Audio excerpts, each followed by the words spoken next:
Bien que la nouvelle ne soit pas confirmée, on parle depuis des mois d'une rupture entre Alberto de Monaco et Charlène. Il y a plus d'un an, la princesse a disparu des projecteurs médiatiques après son voyage en Afrique du Sud, où elle est restée après avoir subi une intervention chirurgicale pour une infection de l'oreille et des yeux. Peu de temps après, on parlait d'une profonde dépression. Il est entré dans une clinique pour surmonter sa dépendance aux somnifères.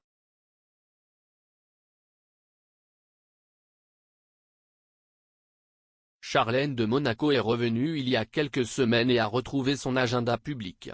Pourtant, dans l'escapade familiale à Disneyland Paris, elle était la grande absente.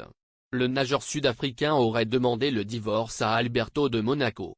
Son intention est d'aller vivre en Suède, loin du prince et de ses 2 enfants, qu'elle a épousés par contrat.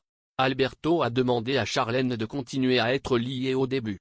Elle lui a demandé 12 millions d'euros par an pour maintenir son calendrier d'engagement professionnel et garder ainsi son sang-froid.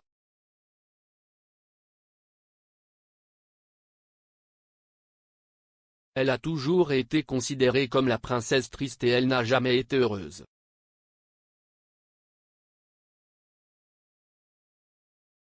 Après la mort de son père Régnier, Alberto prend les rênes de la principauté. Selon le média Business Insider, le prince Albert de Monaco dispose d'une fortune privée de 894 millions d'euros. Après la pandémie, il a décidé de baisser son salaire de 5 millions d'euros. Les familles les plus sélectes du monde entier vivent dans la principauté. Nous avons trouvé environ 38 000 personnes d'un total de 120 nationalités. 8 000 d'entre eux disposent d'un passeport de cet État grâce auquel ils bénéficient d'exonérations fiscales.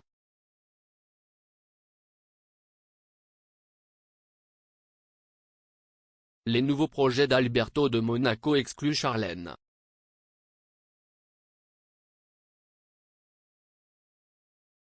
En 15 ans de règne, Alberto de Monaco donne à la principauté un tournant important pour qu'elle ne soit plus uniquement touristique de luxe. Nous devons continuer à diversifier l'économie de Monaco, nous ne pouvons pas rester dans le tourisme de luxe, a déclaré le prince dans une interview publiée dans le quotidien italien Il Corriere della Sera en mai.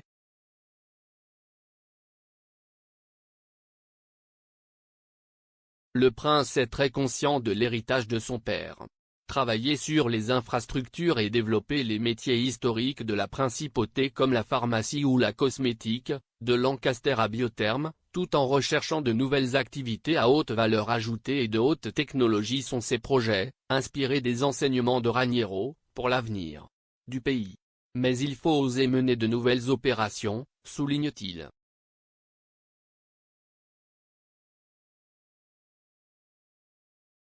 Il y a un an, il inaugurait le quartier de luxe One Monte Carlo. Nous trouvons un complexe haut de gamme avec une zone commerciale pour les meilleures marques, un espace pour la gastronomie, la culture et les affaires.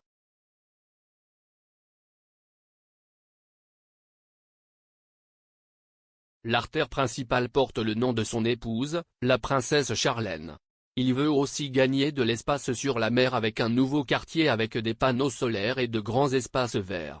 Dans tous ces investissements, Charlène a été laissée de côté.